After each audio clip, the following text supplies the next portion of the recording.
श्री रामकृष्ण परमहंस संक्षिप्त जीवनी।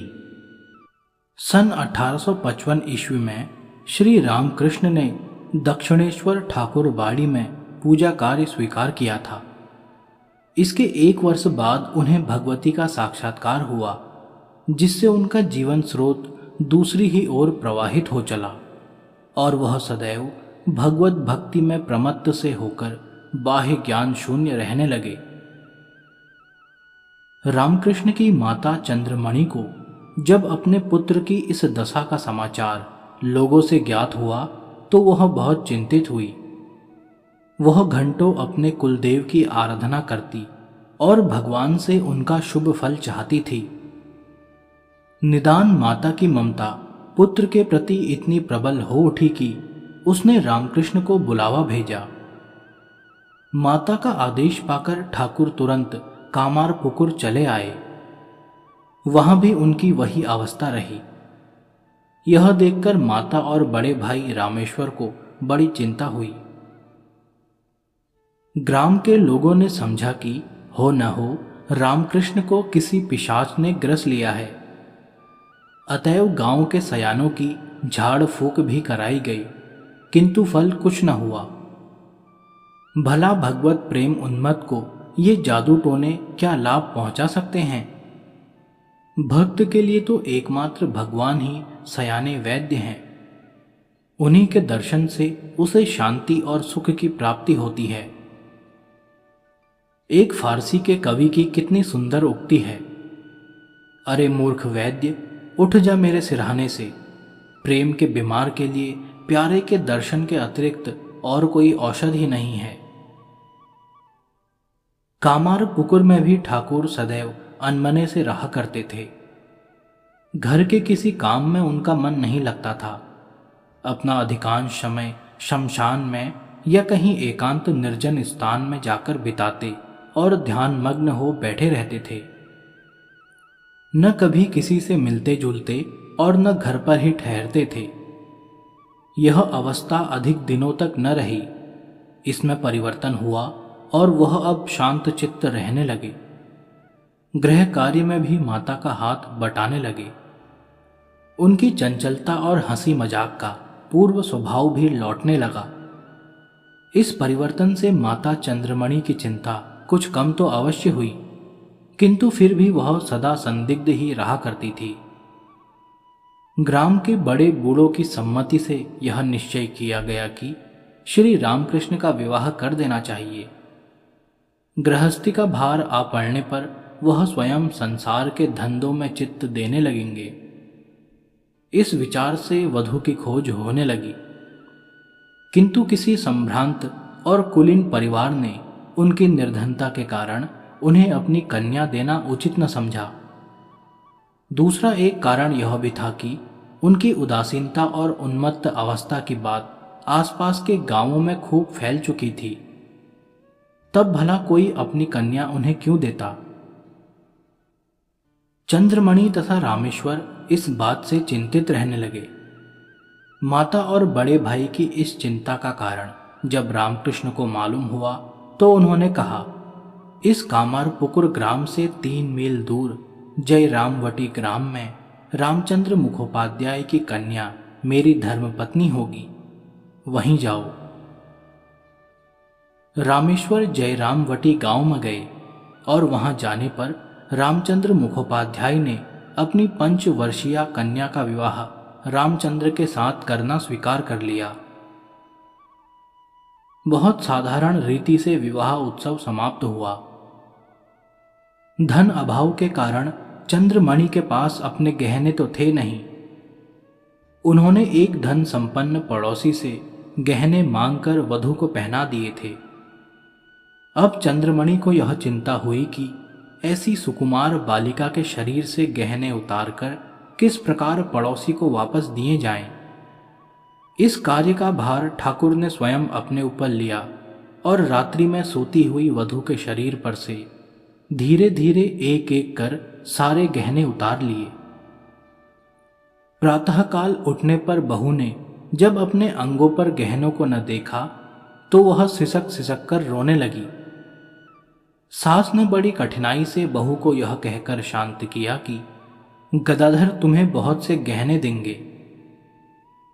बाल्य अवस्था में वस्त्र आभूषणों में रुचि रहना स्वाभाविक है, परंतु रामकृष्ण की धर्मपत्नी शारदा मणि की यह लालसा आगे चलकर सर्वथा नष्ट हो गई थी। वह स्वयं कहा करती थी कि ठाकुर के ऐसे कितने ही मारवाड़ी भक्त थे जो कभी कभी दाल चावल आदि बहुत से खाद्य पदार्थ लाया करते थे। एक दिन एक मारवाड़ी सज्जन कपड़े में बांधकर 3000 रुपये लाए और उन्हें ठाकुर को भेंट करना चाहा। ठाकुर ने उन रुपयों को यह कहकर लौटा दिया कि मुझे इनकी आवश्यकता नहीं, मां शारदा मणि के पास ले जाओ। वह रुपये लेकर मेरे पास आए और उसे स्वीकार करने के लिए प्रार्थना करने लगे। ठाकुर भी साथ आए थे। वह भी कहने लगे कि यह धन क्यों नहीं ले लेती, इससे गहने कपड़े बनवा सकती हो। उनका यह कहना केवल मेरी परीक्षा के लिए ही था। मैंने उत्तर दिया कि मुझे अब वस्त्र आभूषणों की आवश्यकता नहीं, मैं रुपये लेकर क्या करूंगी। श्री रामकृष्ण का विवाह शास्त्र अनुसार केवल एक संस्कार मात्र ही था। प्रत्येक द्विज को गर्भाधान से लेकर मरण पर्यंत 10 संस्कार करने होते हैं और धर्मशास्त्र के अनुसार विवाह संस्कार भी उनमें से एक है। ठाकुर ने भी इन नियमों का पालन किया था। प्राचीन ऋषियों ने हिंदू मात्र के लिए इन संस्कारों की स्थापना करके वास्तव में बड़ा ही उपकार किया है। यथाविधि इन नियमों से संस्कृत होकर मनुष्य का जीवन परम धार्मिक बन जाता है। मानो गर्भाधान से ही हमारे अंगों में धर्म विद्युत भरी जाती है और वही शेष अवस्था में परिपूर्ण होकर जगत के दिग दिगंतों में अपनी ज्योति छिटकाती रहती है। जब से हमारे यहाँ इन संस्कारों का लोप होना प्रारंभ हुआ, तभी से मनुष्य जीवन धर्म विरोधी बनता जा रहा है और शारीरिक एवं मानसिक कष्टों की वृद्धि का यह भी एक कारण बन गया है। ठाकुर ने अपना विवाह कर हमारे सम्मुख यह आदर्श उपस्थित किया है कि संस्कारों के नियम बड़े महत्व के हैं। यद्यपि विवाह से उन्हें कुछ भी प्रयोजन न था, काम वासना की तृप्ति की किंचित मात्र भी आवश्यकता न थी, फिर भी मनुष्यों के कल्याण की बात ध्यान में रखकर यह सब कुछ करना उन्होंने उचित समझा। काम चेष्टा के वशीभूत होकर ठाकुर का अपनी धर्म पत्नी से जीवन पर्यंत कभी भी सहवास नहीं हुआ। वह स्त्री मात्र को मां ही का रूप मानते थे। एक बार ठाकुर के कतिपय मित्रों ने उनसे पूछा कि तुम भार्या से पति पत्नी भाव का व्यवहार क्यों नहीं करते, संतान उत्पादन करके ब्राह्मण धर्म का पालन करो। रामकृष्ण ने उत्तर दिया, यदि मैं अपने वीर्य से संतान उत्पन्न करूं तो स्वभावतः ही उन पर मेरा ममत्व होगा। मैं चाहता हूं कि बिना किसी भेदभाव के समस्त संसार के बच्चों को अपने ही बच्चे समझूं। गृहस्थ आश्रम का आदर्श बड़ा ऊंचा है। गृहस्थियों को अपना जीवन जगत सेवा में अर्पण कर देना चाहिए, जिससे हृदय विस्तृत होकर समस्त संसार में अपने ही आत्मा का दर्शन होने लगे। भारत के सदगृहस्थ वृंद श्री रामकृष्ण को अपना आदर्श बनाकर यथाशक्ति उनके सन्मार्ग का अनुसरण करो। विवाह को केवल काम पिपाशा की तृप्ति का साधन मानकर जीवन नष्ट करना बुद्धिमानी नहीं है। अपने जीवन प्रवाह को महान आदर्श की ओर मोड़ दो, इससे तुम्हारे आत्मा का विकास होगा। आहार, निद्रा और मैथुन आदि में ही इस अमूल्य जीवन को नष्ट भ्रष्ट कर देने से न तो तुम्हारा ही कल्याण होगा और न जगत का ही। चारों आश्रमों को शास्त्र अनुकूल रीति से निभा ले जाना ही मनुष्यों के कल्याण की कुंजी है। ठाकुर ने तुम्हें शिक्षा देने के ही अभिप्राय से चारों आश्रमों के नियम यथाविधि पालन किए और अपने पवित्र जीवन से भक्ति, ज्ञान और वैराग्य के जीते जागते रत्न संसार के उपकार के लिए छोड़ गए।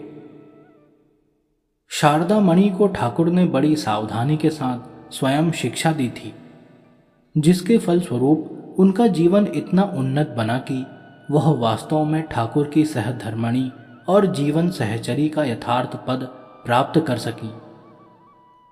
इन पति पत्नी का महान आदर्श गंगा यमुना के संगम की भांति अनेक जीवों का उद्धार करने वाला है। यद्यपि इन दोनों पति पत्नी के प्राकृत संसर्ग से कोई संतान न थी, परंतु जगत के सब बच्चों को अपनी ही संतान समझकर ये सदैव उनके कल्याण के इच्छुक थे। विवाहित होते हुए भी उनकी तरह नैष्ठिक ब्रह्मचर्य का पालन करना इस समय असंभव प्रतीत होता है, किंतु शास्त्र अनुसार नियम पूर्वक व्यवहार करने से धीरे धीरे काम वासना का निरोध किया जा सकता है। यही गृहस्थ का आदर्श है। ठाकुर के देहावसान के बाद भी देवी शारदामणि जीवन पर्यंत भक्त समुदाय को शांति प्रदान करती रहीं। यही नहीं, वरन उन्होंने कितने ही मुमुक्षु स्त्री पुरुषों को स्वयं दीक्षित कर कृतार्थ किया। विवाह के बाद श्री रामकृष्ण लगभग 1.5 वर्ष तक कामारपुकुर में रहकर फिर दक्षिणेश्वर चले गए। वहां पहुंचकर उन्होंने काली मंदिर का पूजा कार्य आरंभ किया। पहले वह खूब स्वस्थ हो गए थे, किंतु पूजा कार्य आरंभ करते ही चित्त विह्वलता और प्रेम उन्माद ने उन्हें फिर आ घेरा। उनके मन में निरंतर भगवती के दर्शन की ही अभिलाषा बनी रहती और वह आर्त चित्त हो कहा करते, माँ, मुझे सुख या धन संपत्ति की कुछ भी लालसा नहीं, केवल तुझसे ही मिलने की उत्कंठा है। तू दया कर अपने इस बच्चे को दर्शन दे। इस प्रेमा भक्ति की तीव्रता के कारण वह निरंतर ध्यान अवस्थित रहते और रात दिन इसी प्रकार की प्रार्थनाएं किया करते। मां के विरह जन्य दुख का कुछ ऐसा प्रभाव पड़ा कि उनके अंग प्रत्यंग में जलन उत्पन्न होने लगी। पहले की भांति फिर अनिद्रा रोग ने धर दबाया।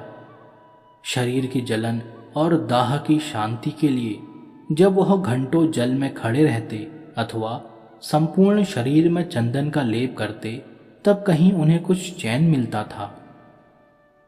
यह अवस्था देखकर मथुरा बाबू ने फिर वैद्य से उनकी चिकित्सा करानी शुरू की, किंतु उससे कुछ भी लाभ न हुआ।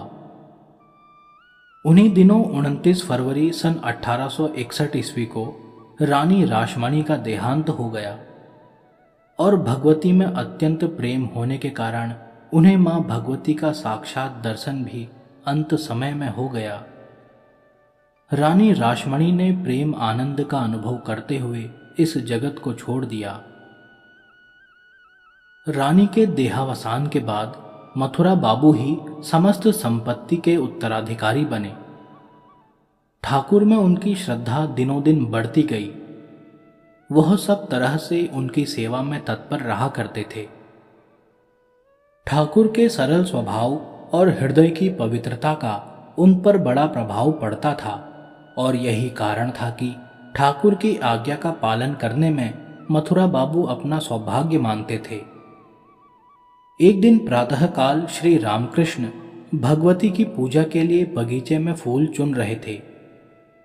उनकी दृष्टि गंगा तट की एक नौका पर जा पड़ी, जिससे एक स्त्री उतर रही थी। स्त्री के पैर नंगे थे, शरीर पर गेरुआ वस्त्र था, खुले हुए केश पीठ पर लहरा रहे थे। उसका शरीर सुडौल तथा उसकी मुखाकृति बड़ी ही सुंदर थी। स्त्री को देखते ही ठाकुर ने फूल तोड़ना छोड़ दिया और अपने कमरे में जा बैठे।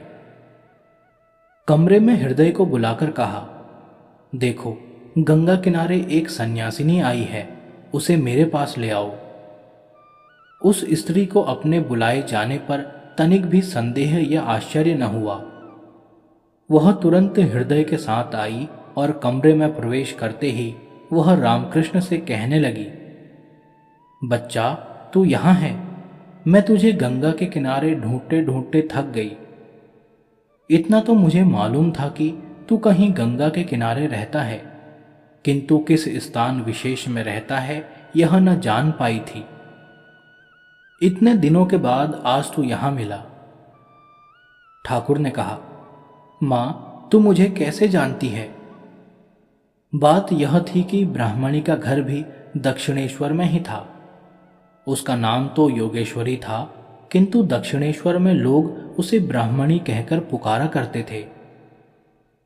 ब्राह्मणी ने कहा, बेटा, महामाया की कृपा से मुझे 3 व्यक्तियों से मिलने के लिए आदेश प्राप्त हुआ था। उनमें 2 से तो मैं मिल चुकी हूं, आज तुझ तीसरे से मिलने का अवसर भी प्राप्त हो गया। ब्राह्मणी और रामकृष्ण का व्यवहार परस्पर में मां बेटे का सा हो गया। एक दिन रामकृष्ण ने अपनी साधना का विस्तृत वर्णन सुनाते हुए ब्राह्मणी से पूछा, मां, मुझे लोग पागल समझते हैं, क्या मैं सचमुच पागल हूं? ब्राह्मणी ने कहा, तुझे कौन पागल कहता है? तू तो महामाया के प्रेम में पागल है। इस अवस्था का नाम पागलपन नहीं, यह तो महाभाव की अवस्था है। ब्राह्मणी बड़ी विदुषी थी। उसने शास्त्रों के कितने ही श्लोक सुनाकर अपने कथन की पुष्टि की और रामकृष्ण को सांत्वना दी। तब से वह संतुष्ट रहने लगे। इससे पहले उन्हें अपने ही व्यवहारों से शंका होने लगी थी कि कहीं सचमुच यह पागलपन ही तो नहीं है, किंतु ब्राह्मणी के वाक्यों से उनका पूरा समाधान हो गया। दक्षिणेश्वर में ब्राह्मणी भैरवी नाम से भी पुकारी जाती थी। एक दिन संध्या समय की बात है। भैरवी ने अपने इष्ट देव श्री रघुवीर को भोग लगाने के लिए भोजन बनाया और उन्हें भोग लगाकर उनकी मूर्ति के ध्यान में निमग्न हो गई। इतने में ही ठाकुर भी अपने भाव विभोर में हुए वहां आ पहुंचे और भैरवी द्वारा अर्पित भोग पाने लगे। भैरवी ने जब आंख खोली तो रामकृष्ण को भोजन करते देखा। भैरवी की प्रसन्नता की सीमा न रही, क्योंकि जो दृश्य वह ध्यान में अनुभव कर रही थी, आंख खोलने पर साक्षात वही सामने दिख पड़ा। इस महाभाव में मस्त ठाकुर को जब कुछ बाह्य ज्ञान हुआ तो वह अपने इस व्यवहार पर लज्जित हुए। उन्होंने भैरवी से कहा कि मुझे कुछ पता नहीं लगता कि मैं इस प्रकार का व्यवहार क्यों कर बैठता हूं। भैरवी ने कहा, बेटा, तेरे भीतर जो भगवान है वही ऐसा करते कराते हैं। मैं ध्यान अवस्था में यह सब घटना देख रही थी। आज मेरी पूजा सफल हुई। यह कहकर उच्छिष्ट भोजन को प्रसाद समझकर भैरवी ने खा लिया। ब्राह्मणी ने तंत्र शास्त्र और वैष्णव ग्रंथों का खूब अध्ययन किया था। वह इससे पहले भी कुछ दिनों तक दक्षिणेश्वर में रह चुकी थी। उन दिनों ठाकुर उससे विविध आध्यात्मिक विषयों पर घंटों वार्तालाप किया करते थे। ब्राह्मणी श्री रामकृष्ण के समस्त प्रश्नों का भलीभांति समाधान कर दिया करती थी। दक्षिणेश्वर में कुछ दिन ठहरकर ब्राह्मणी वहां से 2 मील की दूरी पर गंगा किनारे एक घाट पर रहने लगी।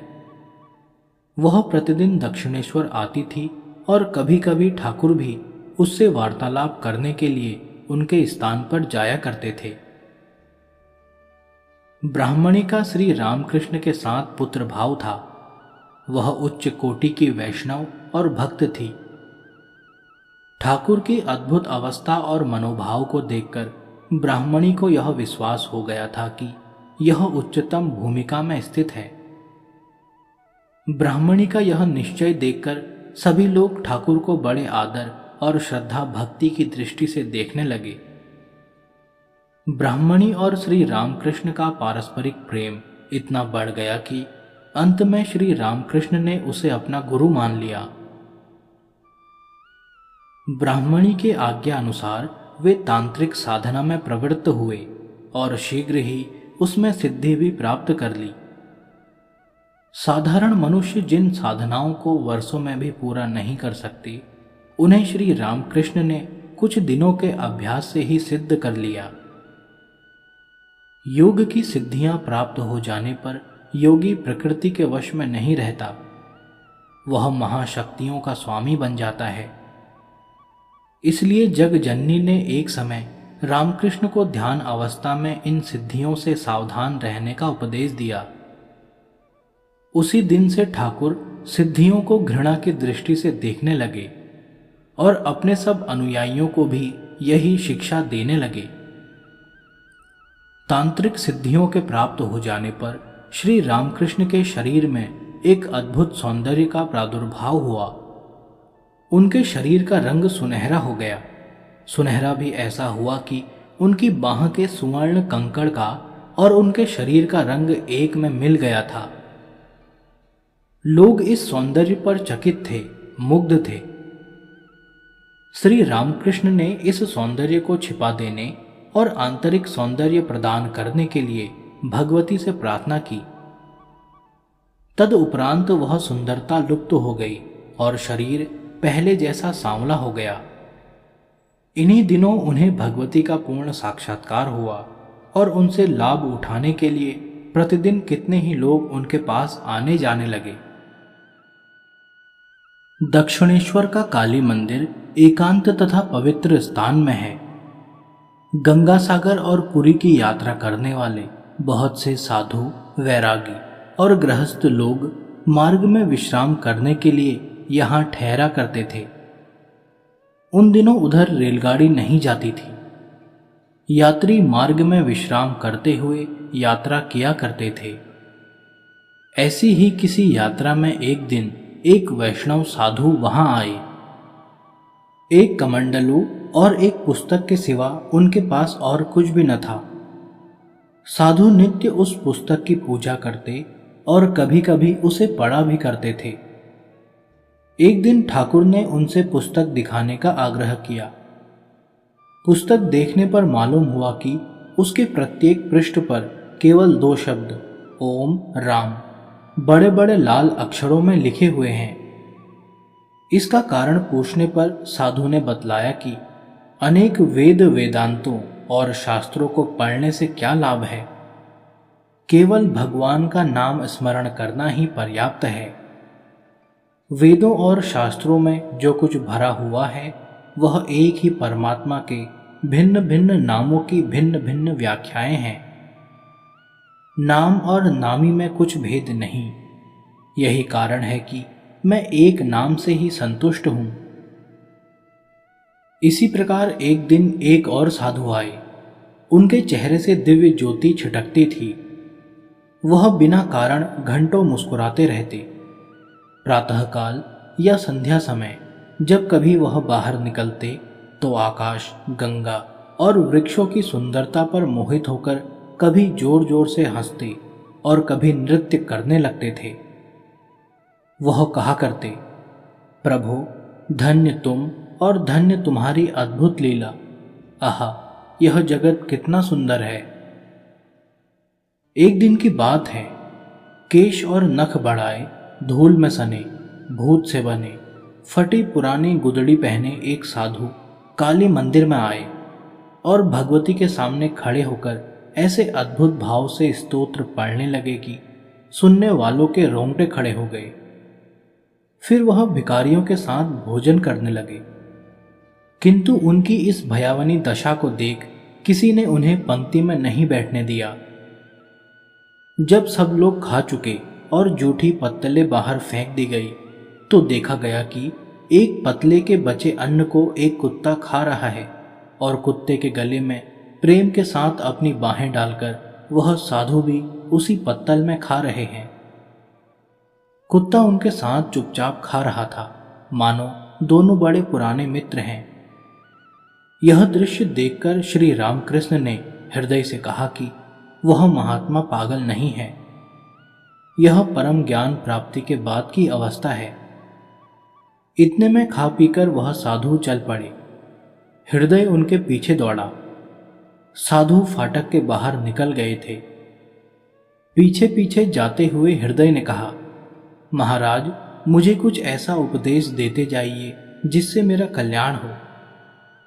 पहले तो साधु कुछ न बोले, परंतु हृदय के बहुत आग्रह करने पर साधु ने कहा कि जब तुझे नाली के गंदे पानी और गंगा जल में कुछ भी भेद न मालूम होगा तब ब्रह्म ज्ञान प्राप्त होगा। हृदय उनसे कुछ और भी उपदेश सुनना चाहता था, इसलिए उनका पीछा नहीं छोड़ता था। यह देखकर साधु ने ईंट का एक टुकड़ा उठाकर हृदय को मारना चाहा। इस पर हृदय वापस लौट आया। साधु कहाँ चले गए इसका कुछ भी पता न चला। दक्षिणेश्वर के इस अनुभवी महापुरुष श्री रामकृष्ण के पास नाना मत मतांतर के अनुयायी, विद्वान, पंडित और भक्त आया जाया करते। उनकी अद्भुत स्थिति देख उन्हें परमात्मा का अनन्य प्रेमी समझते और उनके सार गर्भित उपदेशों से लाभ उठाया करते थे। श्री रामकृष्ण भी जो जिस मत का होता उसे उसी के अनुकूल शिक्षा देते और तद अनुरूप साधन बतलाकर उसे सफल मनोरथ करते थे।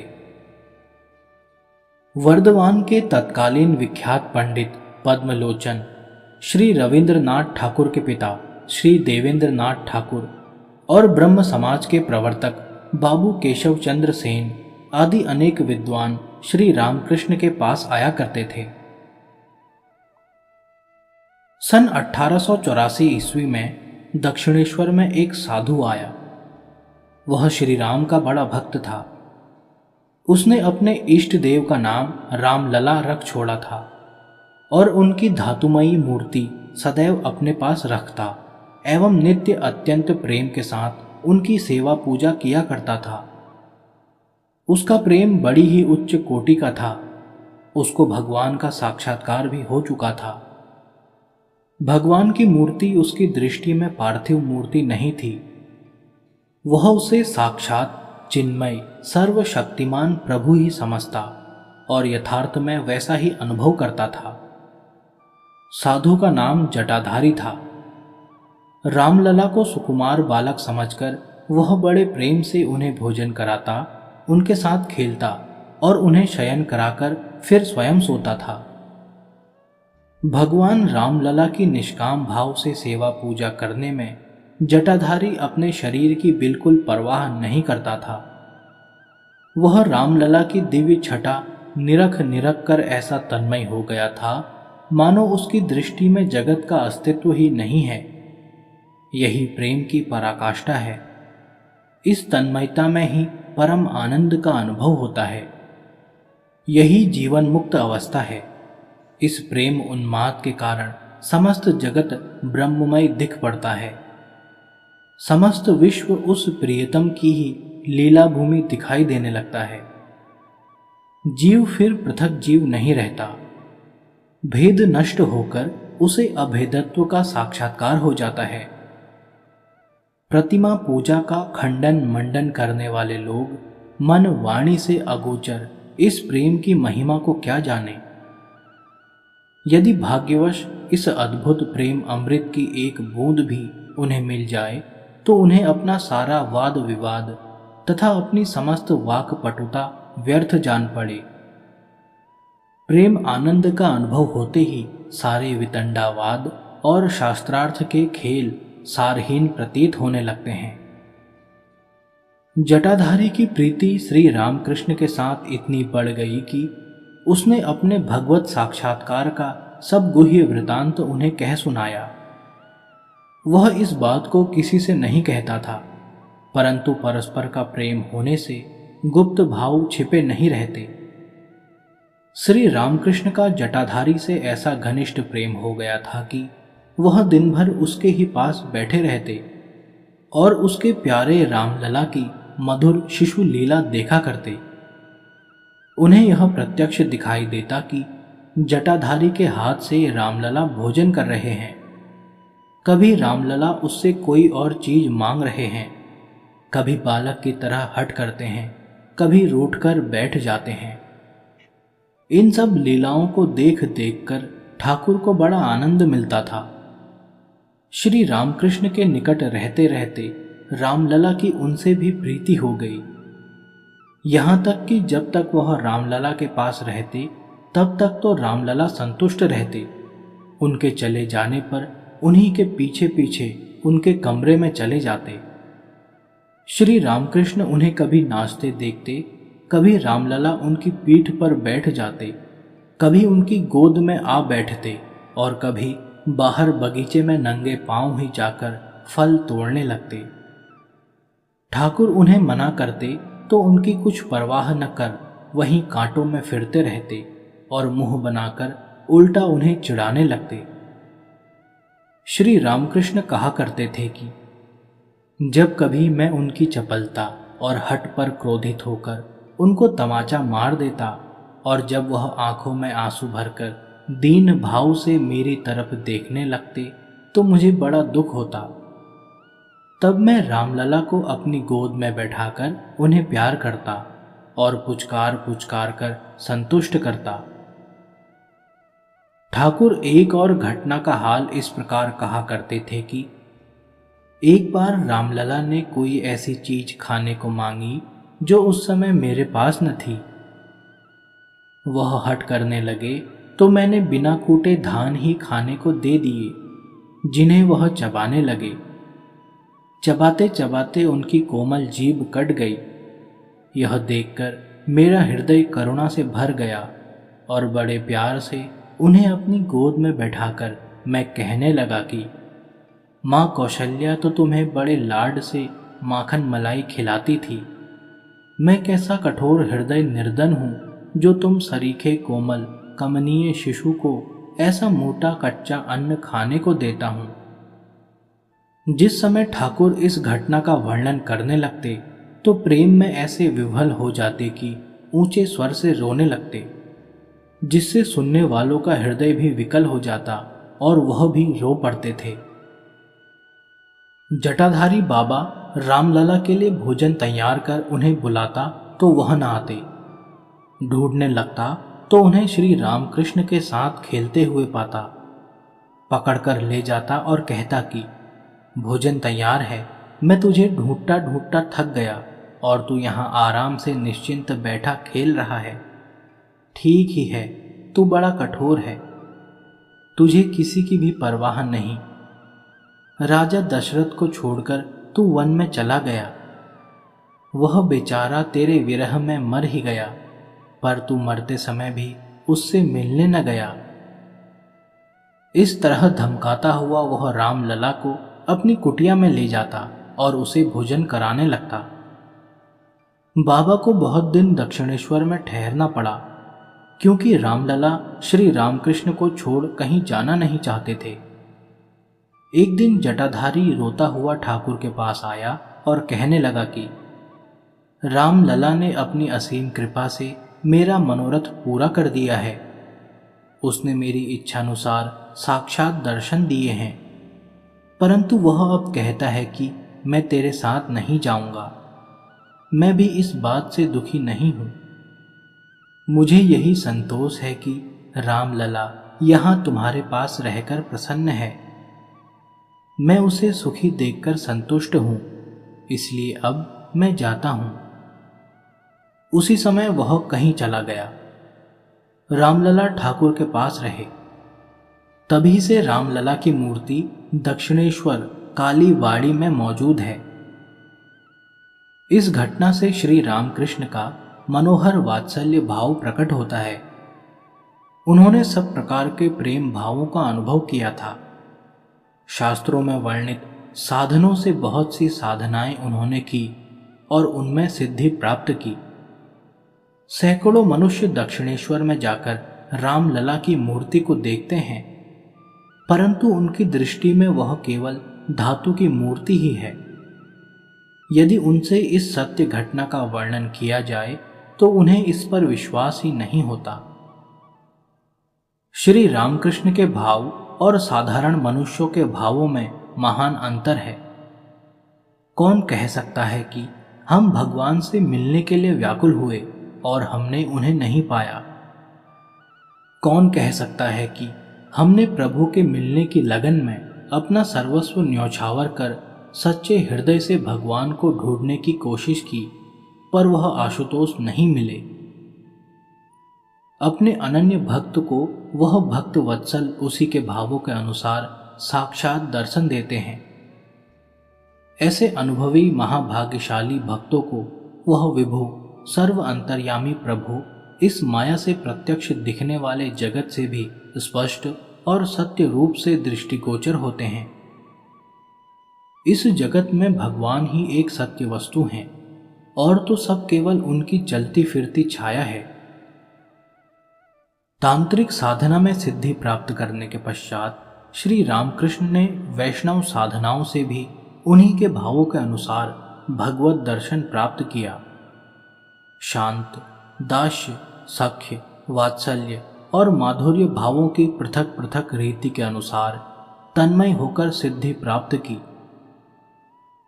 वह जब कोई साधना आरंभ करते तो उसी भाव में मग्न रहते हुए ही उनकी समस्त जीवन क्रिया होती थी। अर्थात यदि वह दास्य भाव की साधना में तत्पर होते तो हनुमान जी की तरह जीवन के समस्त भाव और कर्म को तथा रूप तक को वानर की भांति बना लेते, वैसे ही फल आदि खाते और वैसे ही उछलते कूदते फिरते। यदि वात्सल्य भाव का अनुकरण करते तो स्त्री रूप धारण कर भगवान श्री रामचंद्र को कौशल्या माता की तरह लाड प्यार करते और रात दिन महीनों तक वही भाव धारण किए रहते। इस प्रकार वैष्णव भक्ति मार्ग की समस्त दशाओं का स्वयं अनुकरण कर उन्होंने भगवान का साक्षात्कार प्राप्त किया। उन्होंने देखा कि कोई भी साधना की जाए सभी मार्गों से भगवत प्राप्ति होती है। प्रायः मनुष्य एक ही मार्ग का अवलंबन किया करते हैं और उससे सिद्धि प्राप्त कर अन्य साधना की ओर रुचि नहीं करते, परंतु ठाकुर के जीवन से यह सिद्ध होता है कि पृथ्वी तल पर उनका अवतरण जगत गुरु के रूप में हुआ था। वास्तव में सच्चा गुरु वही हो सकता है जो अनुभवी हो, शिष्यों की भिन्न भिन्न रुचि के अनुकूल उनका पथ प्रदर्शक हो और स्वयं भी उन मार्गों का भलीभांति जानने वाला हो। इस प्रकार विविध साधनाओं को करने से उन्हें यही अनुभव हुआ कि प्रभु समस्त जगत में व्याप्त है, कोई स्थान उनसे खाली नहीं, जिधर देखता हूं उधर तू ही तू है। श्री रामकृष्ण के हृदय में जब ये भाव परिपक्व हो गए तो उनका हृदय दर्पण की तरह निर्मल हो गया। फिर जगत की जिस किसी अवस्था का उनके चित्त पर प्रतिबिंब पड़ता, उसी समय वह प्रतिबिंब महाभाव में परिवर्तित हो जाता। जल बिंदु कीचड़ में पड़ता है तो मलिनता को धारण कर लेता है और वही जलकण यदि समुद्र के सीप में आ जाता है तो बहुमूल्य मोती बन जाता है। संध्या समय यमुना तट पर गौओं का जंगल से आना, यमुना जल पीना और उनके चलने से धूलि का उड़ना हजारों आदमी नित्य देखते हैं, परंतु उनकी दृष्टि में गायों का धूल उड़ाते हुए आना एक साधारण सी बात है। पर श्री रामकृष्ण के हृदय पर यही घटना भगवान गोपाल की याद दिलाकर महाभाव पैदा कर देती है। वह तो धूलि को देखते ही श्री कृष्ण की गौ चराने की लीला का स्मरण कर समाधिस्थ हो जाते थे और भगवान का साक्षात दर्शन करते थे। अब तक उन्हें योग में सबीज समाधि तक की सिद्धि प्राप्त हुई थी, परंतु इस अवस्था को पूर्ण सिद्धि नहीं कह सकते। इस सबीज समाधि में ज्ञाता, ज्ञेय और ज्ञान की त्रिपुटी बनी रहती है, परंतु निर्बीज समाधि में यह भेद नहीं रहा करता। वह एक ऐसी अचिंत्य अवस्था है जिसमें केवल अखंड एवं अद्वैत सत्ता ही रहती है। यह वही त्रिगुणातीत अवस्था है जिसका अनुभवी महापुरुष भी वर्णन नहीं कर सकते। मन वाणी के अगोचर ब्रह्म का साक्षात्कार इसी निर्बीज समाधि में संभव है। श्री रामकृष्ण का हृदय सर्वथा स्वच्छ और निर्मल हो गया था। वह इंद्रियों के बंधन से नितांत मुक्त हो चुके थे। क्षेत्र पूर्ण तैयार हो गया था, बीज बोने की देर थी। इसी समय एक विचित्र अद्वैत अनुभवी महापुरुष का दक्षिणेश्वर में आगमन हुआ। यह महात्मा बड़े तपस्वी, परम त्यागी और अद्वैत भाव में स्थित थे। शरीर के सुख दुख से लापरवाह रहते थे। कौपीन मात्र उनके एक आच्छादन था, कभी कभी तो वह भी नहीं। न भूख प्यास की चिंता, न गर्मी सर्दी की परवाह। आकाश ही उनका मंडप था, हाथ ही पात्र और पैर ही वाहन थे। वह सिंह की भांति चिंता शून्य, निर्द्वंद, निर्भय विचरते और कहीं एक रात्रि से अधिक न ठहरते थे। वह ब्रह्मविद ब्रह्मैव भवति वाली अवस्था में रहते हुए पृथ्वी तल पर भ्रमण करते रहते। भ्रमण करते करते अकस्मात दक्षिणेश्वर में भी उनका पदार्पण हुआ। मानो श्री रामकृष्ण के शुद्ध पवित्र हृदय ने उन्हें बलात्कार से आकर्षित कर लिया।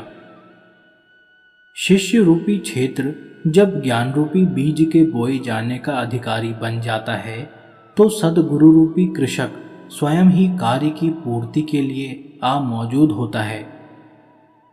जब वह महात्मा काली मंदिर के मुख्य द्वार पर पहुंचे, तो उन्हें भगवती के सामने एक सुंदर युवक ध्यान अवस्थित दिखाई पड़ा। उसके मुख की प्रभा और ध्यानमग्न दशा ने उनको तुरंत आकर्षित कर लिया। महात्मा का नाम तोतापुरी था। ठाकुर को देखकर वह उनके पास आए और कहने लगे, तू उच्च कोटि का सत्यान्वेषी प्रतीत होता है, क्या तू वेदांत की दीक्षा लेना चाहता है? श्री रामकृष्ण बोले, अच्छा ठहरो, मैं मां से पूछ लूं। मां ने आज्ञा दे दी और कहा कि वत्स जा सीख ले, वह पुरुष इसलिए यहां आया है। फिर वह तोतापुरी के पास आकर बोले कि मां ने आज्ञा दे दी है, मैं तैयार हूं। तोतापुरी ने कहा कि वेदांत की शिक्षा लेने से पहले संन्यास दीक्षा ग्रहण करना परम आवश्यक है। इस कारण संन्यास आश्रम में प्रवेश करने के लिए शास्त्र अनुकूल सब कर्मों को विधिपूर्वक समाप्त करना जरूरी है। श्री रामकृष्ण तैयार हो गए और गुरु के आदेश अनुसार श्रद्धापूर्वक सब कर्म करने लगे। इस कर्म के अनुष्ठान में अपने आप ही अपना श्राद्ध करना पड़ता है, अर्थात जगत की ओर से मृत्यु और ब्रह्म में पुनर्जन्म। जाति पाति का बंधन तोड़ने के लिए शिखा सूत्र को अग्नि में हवन करना होता है। पूर्ण त्याग के अभिप्राय से समस्त वस्त्र आदि उतारकर केवल कौपीन धारण करना संन्यास का चिन्ह है। यह समस्त क्रिया समाप्त होने पर उनका नाम रामकृष्ण रखा गया और पहला प्रचलित गदाधर नाम छोड़ दिया गया। संन्यास कर्म समाप्त होने के बाद महात्मा तोतापुरी को श्री रामकृष्ण ने साष्टांग प्रणाम किया और गुरु दीक्षा ग्रहण करने के निमित्त वह उनके पास बैठ गए। तोतापुरी शिष्य को ब्रह्म ज्ञान देने के लिए अद्वैत वेदांत का इस प्रकार उपदेश करने लगे। केवल ब्रह्म ही सत्य है, वह अक्षर है, विज्ञान घन और अमर है, देश काल से परे, ज्योतिषा ज्योति, शुद्ध, मायातीत, परात्पर, अचिंत्य और अनुभव सिद्ध है। माया के सानिध्य के कारण नाना रूपों में विभक्त हुआ सा दृष्टिगोचर होता है। वास्तव में वह मायातीत अखंड विभु है। जब साधक समाधि अवस्था में लीन होता है, तब वह देश काल और नाम रूप की उपाधि से मुक्त हो असत्य माया और प्रपंच त्याग कर शुद्ध ब्रह्म का अनुभव करता है। अतः तू इस मायाजाल के पाश को काट नाम रूपात्मक उपाधि का छेदन कर। इस प्रकार ब्रह्म का उपदेश देते हुए गुरु ने शिष्य के आत्मा को ब्रह्मलीन कराने का उद्योग किया।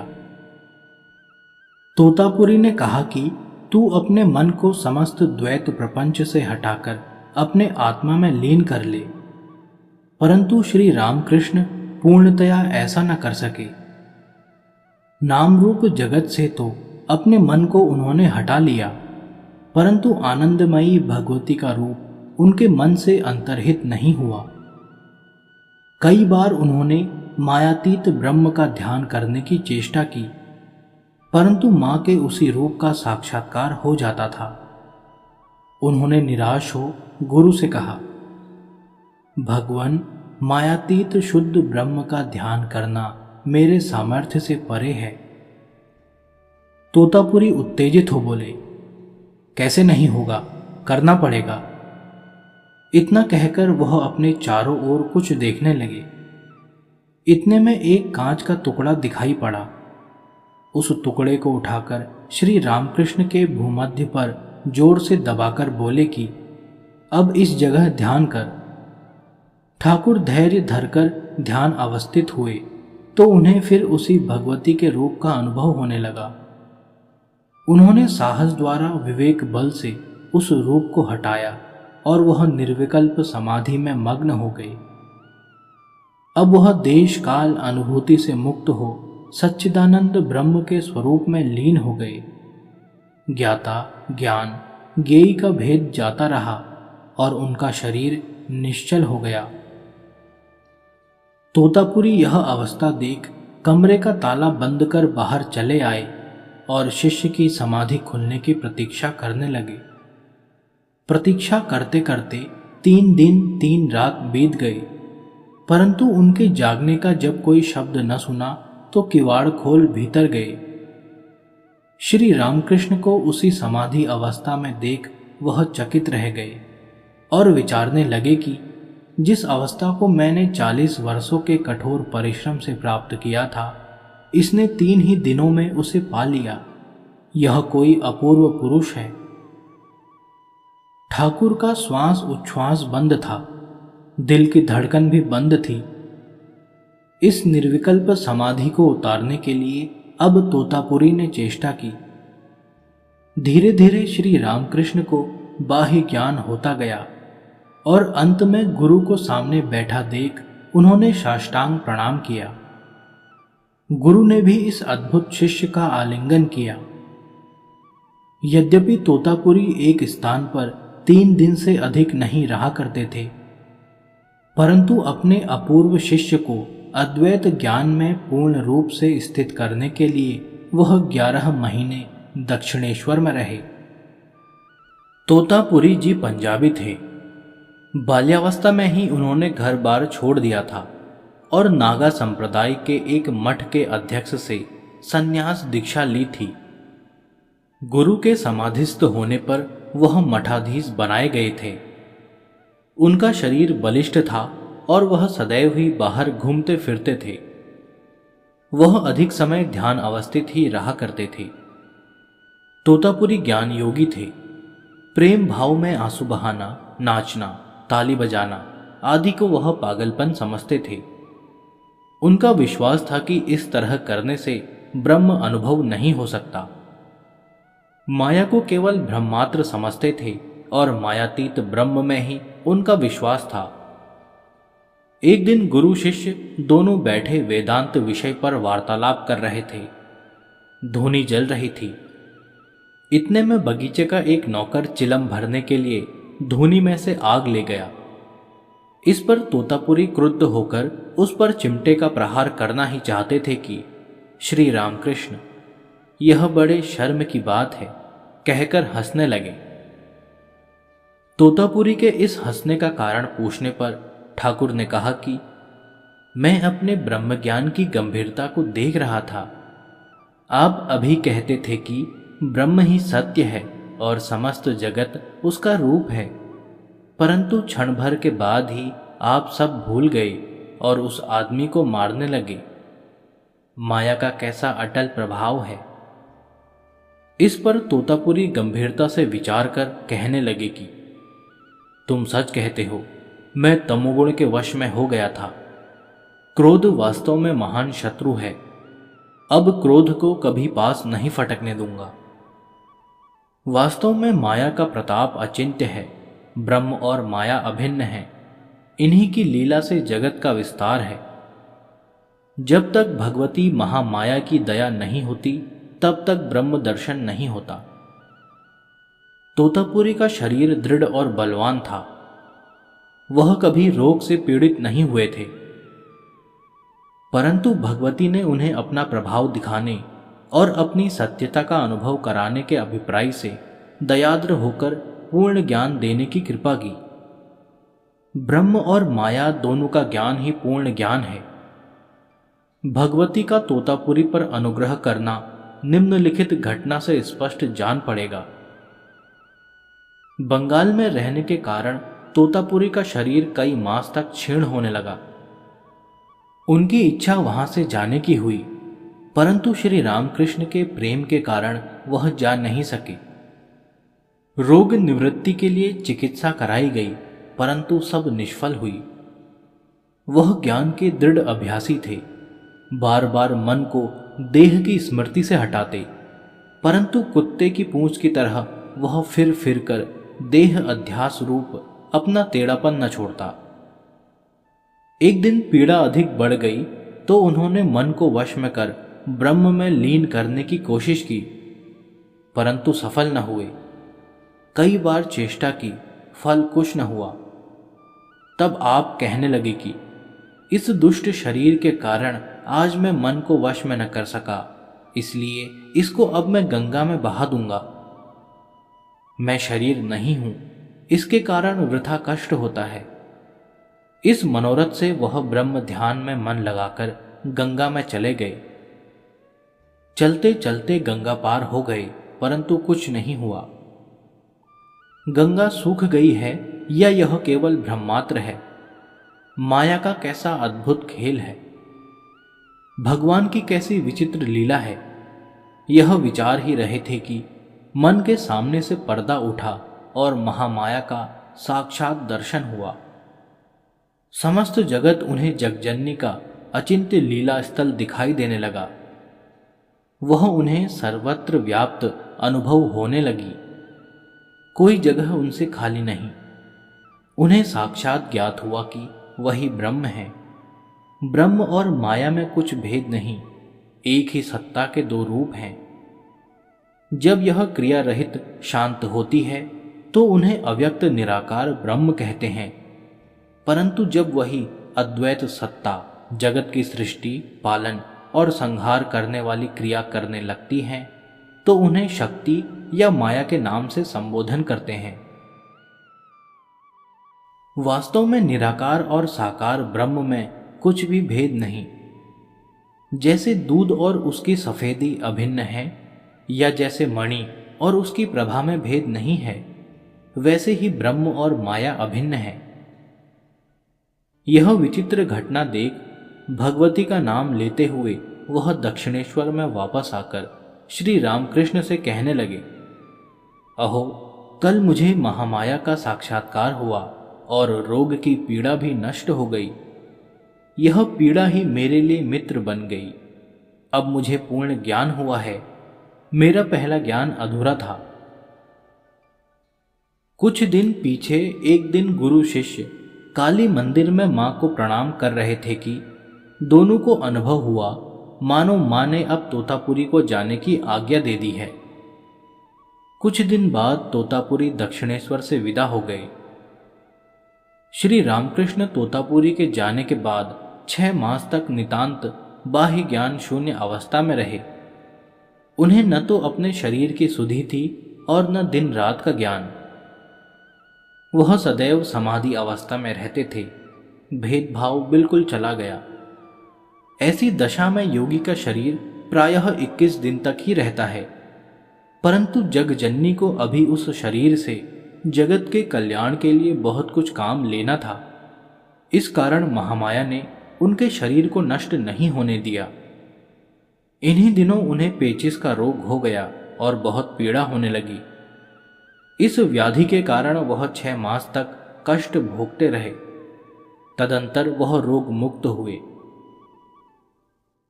एक समय श्री रामकृष्ण मंदिर के पीछे बड़े तालाब पर बैठे हुए थे कि उन्हें एक मुसलमान फकीर अपनी ओर देखता हुआ नजर आया।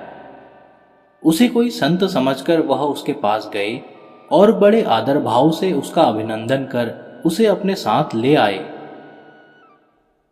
ठाकुर अपने हिंदू धर्म का भलीभांति अनुसंधान कर और उसके नाना मार्गों के अनुसार साधन कर सब मार्गों से एक ही लक्ष्य पर जा पहुंचे थे। अब उनकी यह इच्छा हुई कि अन्य धर्मों की भी खोज करनी चाहिए और उनके ही पथ के अनुसार साधन कर स्वयं उनके लक्ष्य का भी अनुभव करना चाहिए। अद्वैत अनुभव से उनका हृदय बड़ा विशाल हो गया था। किसी भी धर्म मार्ग को वह घृणा की दृष्टि से नहीं देखते थे। उनका विश्वास था कि सभी धर्म एक ब्रह्म में ही जा पहुंचते हैं। उनकी धारणा थी कि सभी धर्म सत्य पर स्थित हैं। स्वयं अनुभव करने से कुछ संशय नहीं रहेगा। सुतराम उन्होंने मुसलमानी धर्म के संबंध में उस संत से प्रश्नोत्तर किए। संत ने अपने धर्म के सब रहस्य ठाकुर को बतला दिए। वह सब बातों को समझकर इस्लाम धर्म के अनुसार साधन में लग गए।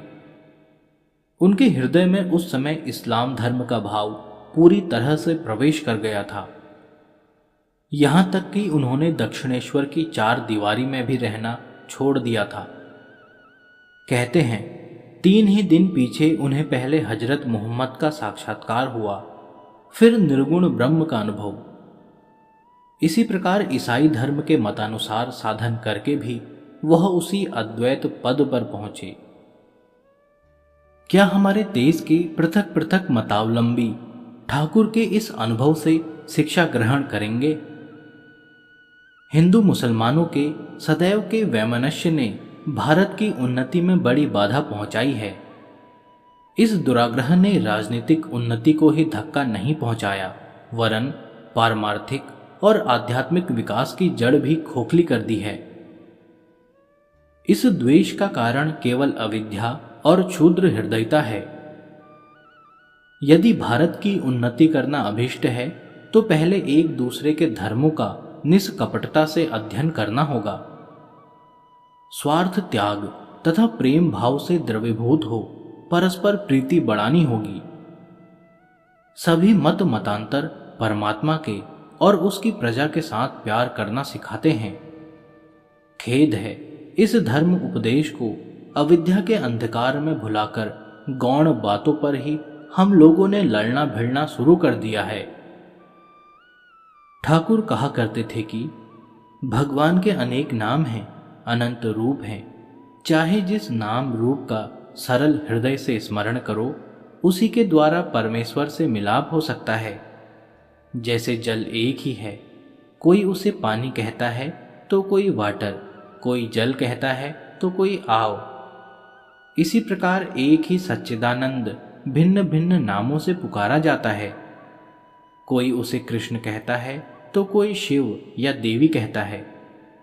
किसी की भाषा में उसका नाम गॉड है तो किसी की बोली में अल्लाह। कोई उसे जिह्वा कहते हैं तो कोई हरि या ब्रह्म।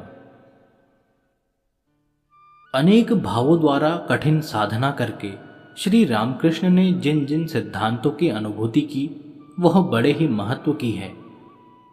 अपने संबंध में उनका विश्वास था कि जगदम्बा ने उन्हें एक असाधारण व्यक्ति निर्माण कर जगत में भेजा है।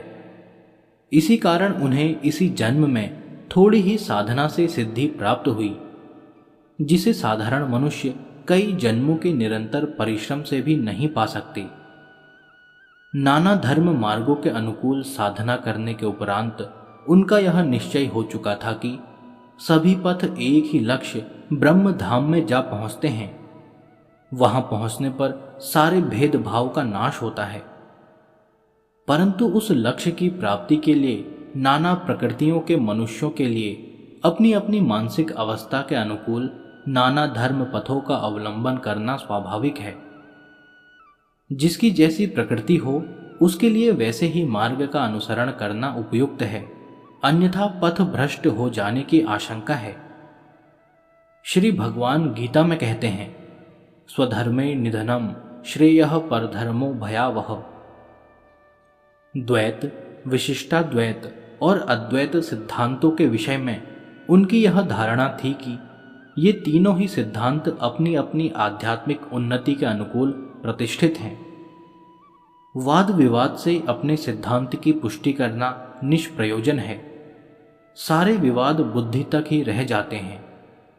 परंतु सच्चिदानंद घन ब्रह्म बुद्धिगम्य वस्तु नहीं है।